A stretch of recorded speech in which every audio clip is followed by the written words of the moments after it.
말씀 요한복음 18장 12절부터 27절 말씀까지 봉독하겠습니다.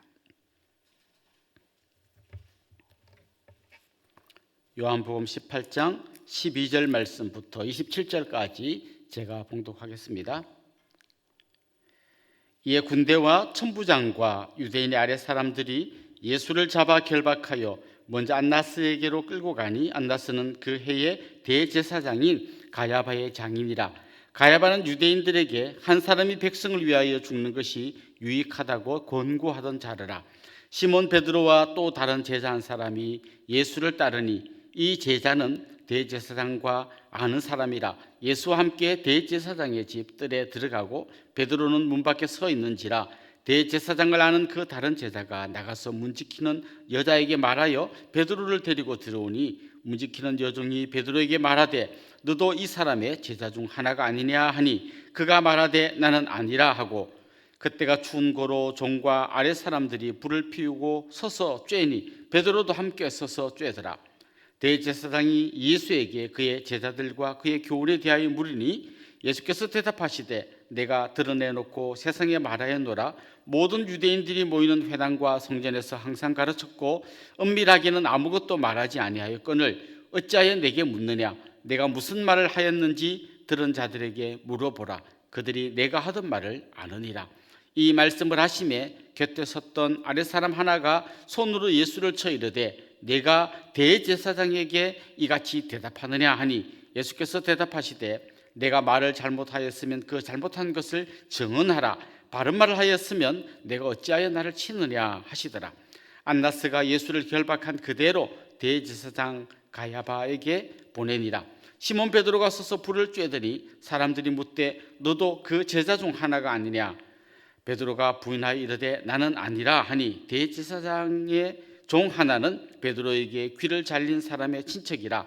이르되 내가 그 사람과 함께 동산에 있는 것을 내가 보지 아니하였느냐. 이에 베드로가 또 부인하니 곧 달기 울더라. 한동안 우리 국민들에게 굉장히 인기 있었던 스포츠 중에 하나가 씨름이었습니다.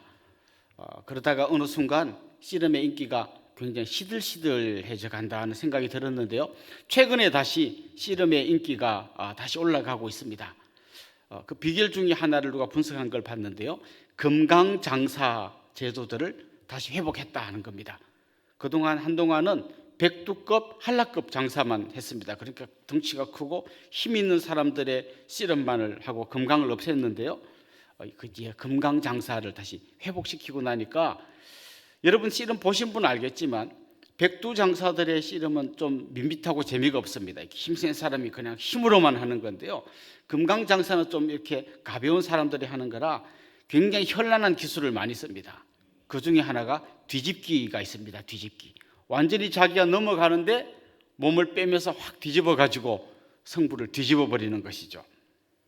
저는 오늘 이 본문을 읽으면서 뒤집기 한판이라는 게 생각이 났습니다. 오늘 본문에 보면 뭔가 거꾸로 뒤집어진 이야기가 계속 나옵니다. 그거를 나중에 보면 예수님이 한 판에 다 뒤집어 버리는, 그래서 잘못 뒤집어져 있는 것을 예수님이 바로 뒤집으시는 이야기가 이제 요한복음의 이야기 계속 이어지고 있습니다. 먼저 오늘 본문에 보면 거꾸로 뒤집어져 있는 이야기들이 계속 나옵니다. 첫 번째는 안나스가 예수님을 신문하는 이 장면인데요. 안나스가 신문하다가 좀 있으면 또 가야바에게로 보낸다고 이야기하면서 본문을 잘 읽다 보면 누가 대제사장인가 잘 보면 가야바가 대제사장이에요. 그럼 안나스는 누군데 신문을 하나 보면 옛날 대제사장이에요. 이 무슨 얘기인가 하면 원래는 안나스가 대제사장이었습니다. AD 6년부터 15년까지 안나스가 대제사장으로 있다가 나중에 로마 사람들이 안나스를 해임하고 가야바를 대신 대제사장으로 세웁니다. 이 이야기 자체가 좀 웃기는 거예요. 왜냐하면 원래 대제사장은 한번 대제사장이 되면 죽을 때까지 종신직입니다. 그런데 로마 사람들이 볼 때 이 대제사장의 권위가 너무 크고 백성들이 많이 추종하니까 그냥 놔뒀다가는 좀 나도 위험할 수 있겠다 싶어서 억지로 안나스를 해임시키고 가야바를 대제사장의 자리에 앉힙니다. 그런데 이스라엘 백성들은 여전히 안나스가 대제사장이라고 생각합니다. 왜냐하면 이건 로마가 바꾼 거는 별 의미가 없다. 진짜 우리가 추종할 대제사장은 안나스다 이렇게 생각하고 있었습니다. 그러다 보니까 안나스도 어중뚱뚱하게 대제사장처럼 행동하고 가야바는 법적인 대제사장이니까 자기도 대제사장처럼 행동합니다. 근데 또 더 놀라운 건 뭔가 하면 이 두 사람이 장인과 사위사이예요. 그러니까 실제로는 큰 갈등이 없고 둘 다 대제사장인 것처럼 막 활동하고 다닙니다. 그러다 보니까 오늘 본문에 안나스가 예수님을 신문하는 장면이 나옵니다. 그런데 여러분 한번 가만히 생각해 보십시오. 법정에서 신문하는 사람과 신문받는 사람이 있습니다. 누가 죄인이고 누가 공정한 재판을 해야 될 사람입니까? 사실 알고 보면 예수님이 가장 공정한 재판을 하셔야 될 마지막 최후 심판의 재판장이시고 안나스는 재판을 받아야 될 죄인 중에 죄인입니다. 그런데 죄인 중에 죄인인 안나스가 마지막 공정한 재판을 해야 될 예수님을 재판하고 있습니다. 더욱이 우리가 잘 아는 것처럼 예수님을 우리가 흔히 그리스도라고 부르는데요. 그리스도는 기름 부음 받은 자라는 뜻입니다. 기름 부음 받은 자, 여러분이 잘 아시는 대로 세 가지 원래 직분이 기름 부음을 받죠. 왕, 제사장, 선지자입니다. 그런 의미에서 예수님은 우리의 온전한 왕이시기도 하고 우리의 온전한 제사장이시기도 하고 또 온전한 선지자이시기도 합니다. 그런데 오늘 본문을 보십시오. 진짜 온전한 제사장이 엉터리 제사장에게 재판을 받고 계십니다. 뭔가 지금 뒤집어져 있는 거죠. 두 번째 뒤집어져 있는 게 나옵니다.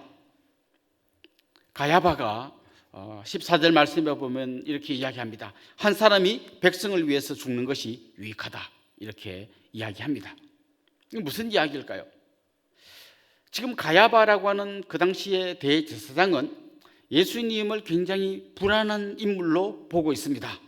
왜냐하면 예수님을 따르는 유대인들이 너무 많았기 때문이에요.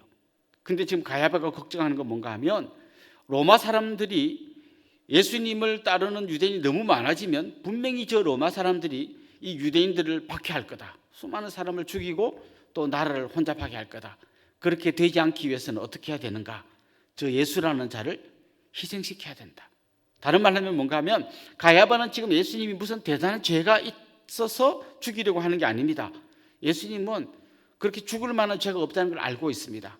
그렇지만 예수를 그냥 놔뒀다가는 지금 식민지 상태에 있는 이스라엘이 공경에 처하겠구나.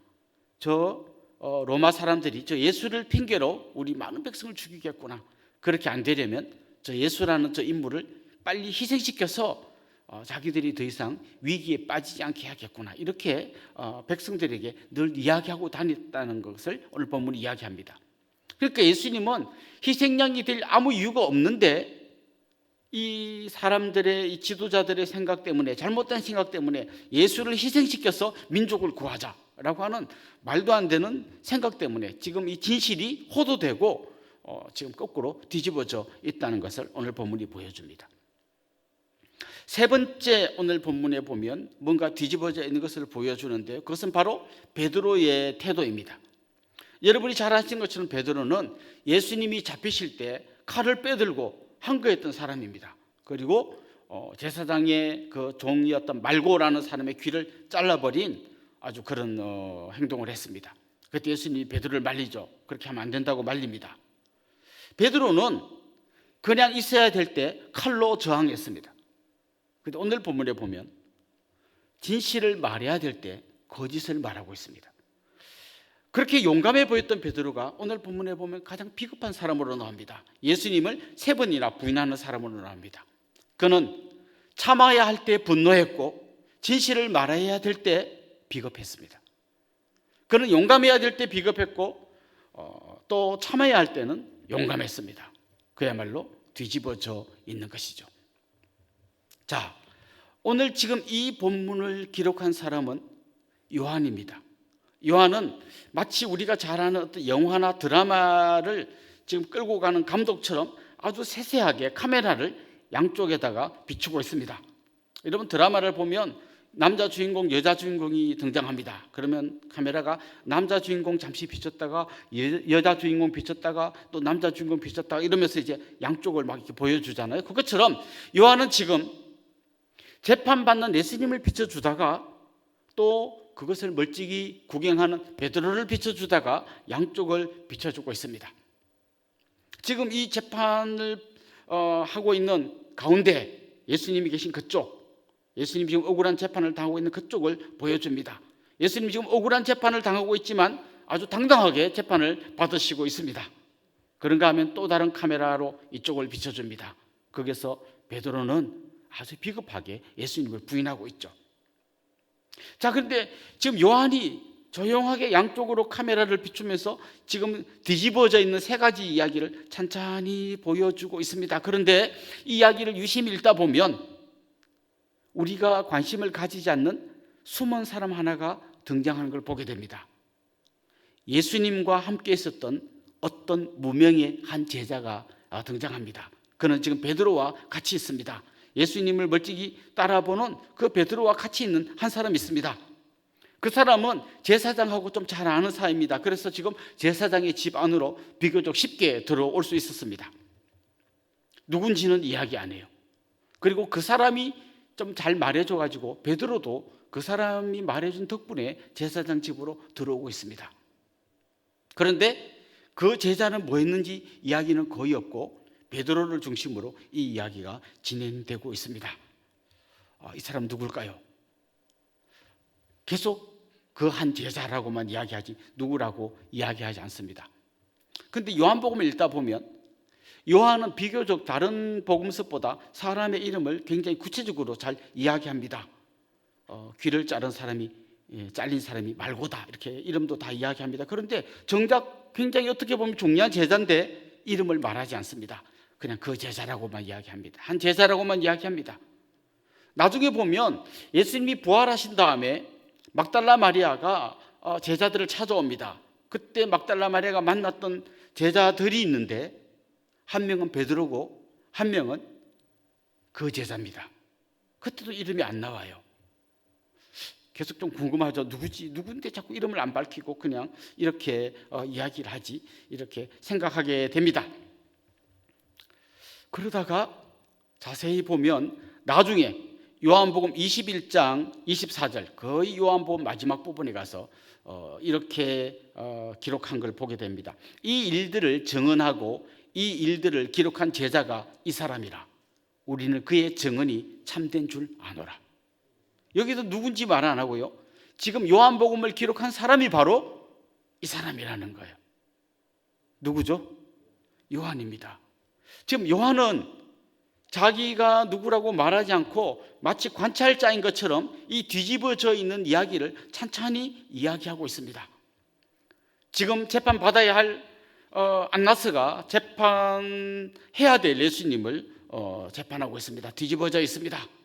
가야바는 아무 죄도 없는 예수님을 희생양으로 만들려고 하고 있습니다. 그리고 베드로는 용감해야 될 때는 비겁했고 또 거꾸로 뒤집어져 있습니다. 이걸 지금 천천히 이야기하고 있습니다. 그런데 요한이 결국 이 이야기를 어떻게 끌고 가는지 여러분 잘 아실 겁니다. 이 모든 뒤집어져 있는 걸 예수님이 십자가와 부활을 통해서 완전히 한판 뒤집기를 하십니다. 그래서 전부 다 제자리로 돌려놓으십니다. 예수님이 진짜 영원한 대제사장이 되십니다. 십자가 위에서 자기 몸을 희생제물로 드림으로써 온전한 대제사장의 자리로 나아가는 걸 보여줍니다.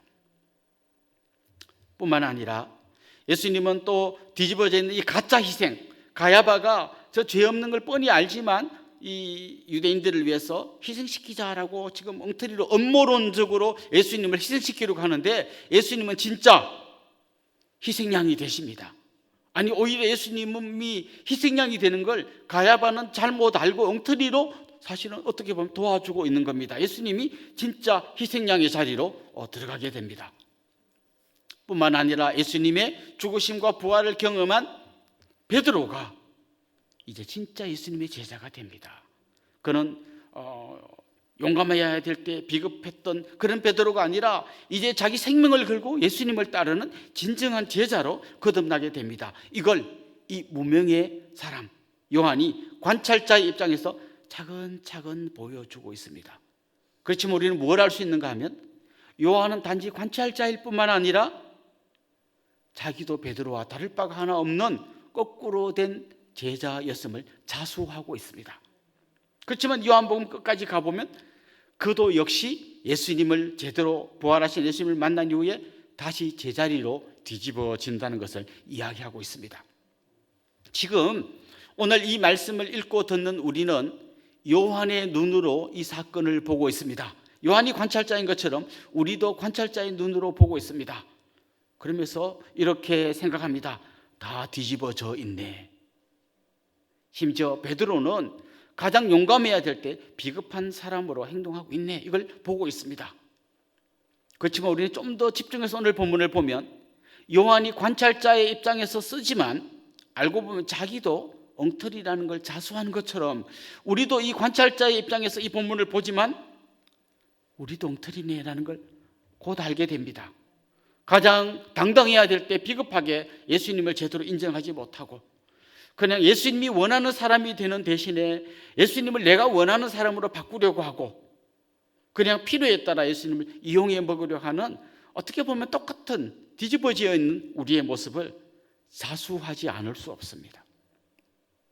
그리고 우리는 마침내 부활하신 예수님을 통해서 우리의 잘못된 이 눈들이 우리의 잘못된 행동들이 다시 뒤집어져서 제자리로 돌아와야 된다는 것을 깨닫게 됩니다. 그런 의미에서 우리는 다시 오늘 이 아침에 십자가 앞으로 달려가야 합니다. 이 아침에 우리는 다시 부활하신 예수 그리스도 앞에 엎드려야 합니다. 우리의 지금 왜곡되어 있는 많은 삶의 모습을 제자리로 돌려놓아야 합니다. 그건 우리의 의지로 되지 않습니다. 진짜 부활하신 예수님을 만나야 합니다. 베드로가 왜 이렇게 실패했습니까? 그는 가장 간절하게 기도해야 될 그 겟세마네 동산에서 잠을 자고 있었습니다. 오늘 이 아침 우리가 기도하는 이유가 뭡니까? 주님, 우리 힘으로는 할 수 없습니다. 우리 힘으로는 제대로 제자리로 갈 수 없습니다. 이 뒤집어져 있는 엉터리 신앙생활, 이거 우리 힘과 의지로는 바로잡을 수 없습니다. 부활하신 주님께서, 십자가를 지신 주님께서 우리를 제자리로 뒤집어 놓아 주십시오. 우리는 연약합니다. 그렇게 기도하기 위해서 우리는 이 새벽을 깨우고 있는 겁니다. 사는 성도 여러분, 오늘 이 아침에 십자가로 달려갑시다. 부활하신 예수님 앞으로 달려갑시다. 그리고 그 앞에 무릎을 꿇고 우리의 연약함과 죄악됨을 고백하고 인격적으로 다시 한번 주님 만나고 변화되는 우리들이 될 수 있도록 기도하기를 소망합니다. 기도하겠습니다. 하나님 아버지, 관찰자의 눈으로 이 성경을 읽다 보니 우리 역시 똑같이 뒤집어져 있는 인생임을 고백하지 않을 수 없습니다. 주님, 우리를 불쌍히 여겨 주옵소서. 이 아침에 십자가 앞으로 달려갑니다. 부활하신 주님 앞에 다시 엎드립니다. 우리의 뒤집어져 있는 우리의 눈과 우리의 마음과 우리의 행동들을 주님 앞에 고백합니다. 주여, 우리를 불쌍히 여겨 주시옵시고 제자리를 찾게 하여 주시옵소서. 예수님의 이름으로 기도드리옵나이다. 아멘.